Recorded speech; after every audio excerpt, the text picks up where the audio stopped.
Ce matin, notre Mishnah, et nous entamons la 4e Mishnah de Masechet Shabbat, une Mishnah très importante qui va nous introduire va introduire un nouveau concept dans le terme de la Mishnah. Nous allons commencer par lire la Mishnah, comme tous les matins, et ensuite nous avancerons. La Mishnah nous dit la chose suivante. Ve'elu mina halachot she'amru be'aliyat Hanania ben Chizkia ben Gurion Kesharanu Levakro. Et voici certaines mina halachot, certaines des halachot qui ont été dites dans le grenier. Aliyah, c'est le grenier, c'est-à-dire le deuxième étage de la maison qui est vraiment sous le toit. Et Aliyat Hanania ben Chizkia, dans le grenier de Hanania ben Chizkia ben Gurion, lorsqu'ils sont venus lui rendre visite. Nimnu Verabou, ils ont été comptés et ils ont été majoritaires. Bet Shammai, l'école de Bet Shammai, sur l'école de Bet Hillel.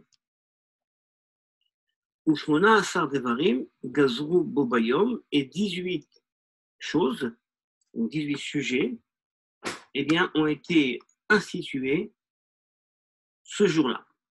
Alors, vous voyez une Mishnah qui a plus de choses pas claires que de la clarté. Donc, recommençons la Mishnah et tout d'abord essayons de comprendre quel est le sujet de la Mishnah. Le sujet de la Mishnah, eh bien, c'est de nous introduire dans une journée qui a été cruciale dans l'époque du Second Temple. Cette journée a été très souvent désignée comme étant Bo Bayom. Cette journée-là, Bo Bayom, apparaît également à différents endroits dans le Talmud. Elle apparaît dans le traité Brachot, dans les pages 28, et également dans un autre traité, le Trois Bechorot. Et cette journée donc a été cruciale. Certains commentaires considèrent que lorsqu'on parle dans notre Mishnah, cette Mishnah qu'on étudie maintenant, de cette journée-là, eh bien, il s'agit véritablement de cette même journée qui apparaît comme étant désignée comme Bo Bayom, cette journée-là, et certains considèrent que ce n'est pas la même journée. Alors, cette journée-là, si nous parlons de la même journée, est une journée qui a été considérée dans le monde talmudique comme une véritable révolution. J'introduis un petit peu l'histoire de cette journée dans le texte talmudique de Brachot. Il s'agirait d'une journée qui a été celle d'une révolution socio-religieuse, puisque nous avions comme dirigeant, comme Nassi, Rabban Gamliel, et Rabban Gamliel avait comme conception qu'il ne fallait pas ouvrir le Beth Midrash, la maison d'études, à tout le monde. Mais pour avoir le mérite de rentrer, de s'installer, d'étudier dans la maison d'études, eh bien, il fallait avoir une condition éthique qui était Toho Kevaro. Rabban Gamliel avait une phrase qui disait Kol Mishéen Toho Kevaro, Ali Kanes la Beth Midrash, toute personne qui n'a pas son intérieur comme son extérieur, eh bien, ne doit pas rentrer dans la maison d'études. Donc, une considération éthique, il y a un certain niveau de morale et d'éthique à conserver pour pouvoir rentrer au Beth Midrash. Tout le monde ne peut pas rentrer étudier, c'est une conception assez élitiste.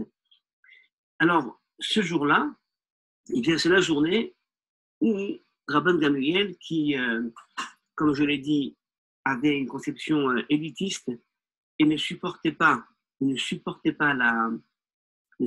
la dissension, la différence, eh bien, Rabban Gamliel a eu une altercation très importante avec Rabbi Yehoshua, qui était Rosh Yeshiva, et qui avait un avis différent de lui sur certains points. Par exemple, la prière du soir est-elle obligatoire? Ou alors encore, quel est le jour vraiment de Yom Kippour? Et il y avait une dissension et une marloquette, une discussion concernant ces questions. Et Rabban Gamliel, devant tout le monde, a demandé à Rabbi Yehoshua de se lever et de rester debout, alors qu'il était déjà d'un certain âge, pendant tout son cours. Et Rabbi Yehoshua en souffrait, et ce jour-là, eh bien, il y a eu une sorte de révolution populaire où les présents ont dit combien de temps allons-nous encore permettre à Rabban Gamliel d'instituer son ordre, je dirais, quasi totalitaire. Et ce jour-là, il y a donc une révolution et Rabban Gamliel a été destitué de ce poste-là. Et on nous dit que ce jour-là, les portes du Beth Midrash ont été ouvertes. Et le Talmud nous dit que le même jour, eh bien, 400 bancs et peut-être même 700 bancs du Beth Midrash se sont remplis. Un peu comme pour dire, vous voyez, il y avait ici un besoin, un élan du peuple de vouloir étudier. Rabban Gamliel, quant à lui, a été très touché de cette donnée, puisque c'est un peu comme s'il avait empêché le peuple d'Israël d'étudier la Torah. Et le Talmud nous raconte qu'il a eu un rêve dans lequel il voit un khatsav. Khatsav, c'est une plante qui est très belle à l'extérieur, mais qui à l'intérieur est pourrie. Et alors, c'est un peu comme pour lui dire, tu vois, les gens sont venus, mais ce n'étaient pas non plus des gens qui étaient, je dirais, aptes à étudier la Torah. En tout cas, vous voyez, ce jour-là, il y a eu ensuite énormément de questions qui ont été soulevées et qui ont été décidées. Donc, c'est un jour capital tant au niveau social qu'au niveau religieux. Des grandes décisions et institutions rabbiniques ont été prises. Dans ce cadre-là, eh bien, on nous dit qu'il y avait également une visite, peut-être même une visite, je dirais, non prévue, puisque les sages se réunissent dans le grenier de Hanania ben Chizkia ben Gurion, qui était une personne très respectable, un érudit très connu. Déjà de l'époque Talmud, il était considéré comme étant un des grands de sa génération. Et il a été particulièrement actif dans plusieurs cas qui sont recensés dans le Talmud. Un des cas, c'est lorsque, par exemple, les sages de sa génération ont souhaité faire oublier, enterrer le livre de Yecheskel, puisqu'ils ont trouvé dans ce livre-là des éléments qui étaient, je dirais, contre la doctrine de la Torah, comme par exemple lorsque le texte de Yecheskel dit Nevela ou Trefa lo yochlu hakohanim, un animal Nevela, charogne et Trefa non apte à la consommation, les Kohanim ne le mangeront pas. Alors de là, les Chachamim ont dit alors ça veut dire que les Israël, c'est-à-dire quelqu'un qui n'est ni Kohen ni Lévite, pourrait les manger, ou alors encore d'autres éléments. Eh bien, il s'est levé, cet homme-là, Hanania ben Chizkia ben Gurion, et a donc été pour conserver le livre de Yecheskel. Donc cette journée-là, tout le monde s'est réuni chez lui. Et c'était courant à l'époque talmudique d'avoir des réunions dans les greniers de ce style. Ce n'était pas uniquement une sorte de réunion en catimini, ce n'était pas une réunion de résistance. C'était assez courant que les personnes donc venaient et se réunissaient dans ces cadres-là. Donc on nous dit que voici ve'elo mina halachot, voici les halachot, et les commentaires pointent sur le terme ve'elu et voici. Dans certains manuscrits, le terme n'est pas ve'elu mais elu. La différence est la suivante, c'est que si on dit ve'elu et voici des halachot, eh bien ça considère que les Mishnayot qu'on a étudiés auparavant, eh bien, font partie également de ces 18 institutions, donc la Mishnah Bet et la Mishnah Gimel. Si on a la version Elu, eh bien, cela veut dire que ce n'est uniquement les halachot qui vont être maintenant, eh bien, lus, qui vont faire partie de ces 18 institutions. Considérons quand même que le texte ne les mentionne pas.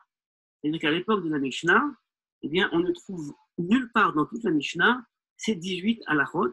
On les trouve par contre dans la halacha, dans le Talmud qui va les expliciter. Il faut savoir qu'au sein des commentateurs et des chercheurs, on a différents avis sur quelles sont ces 18 choses. Alors certains vont considérer que ce sont uniquement 18 marlokot d'une façon générale entre Beth Shammai et Beth Hillel, ce qui est très dur à accepter puisqu'il y avait beaucoup plus de discussions entre eux. Certains vont dire que ce sont 18 marlokot sur lesquels Beth Shammai était plus nombreux que Beth Hillel, alors que généralement on a Beth Hillel qui a la main levée, et qui est généralement majoritaire. Donc il fallait désigner ces 18-là.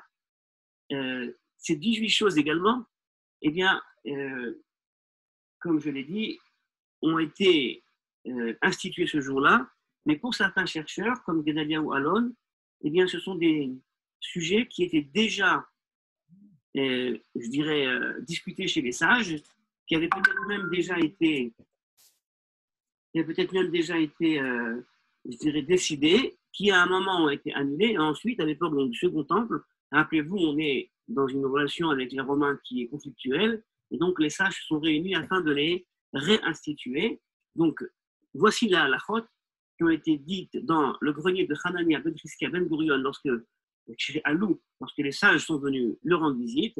Les avis de Beth Shammai étaient plus nombreux que ceux de Beth Hillel, et ces 18 choses eh bien, ont été discutées. Nous ne allons pas rentrer maintenant dans le cadre de ces 18 choses, je vais uniquement donner le contexte.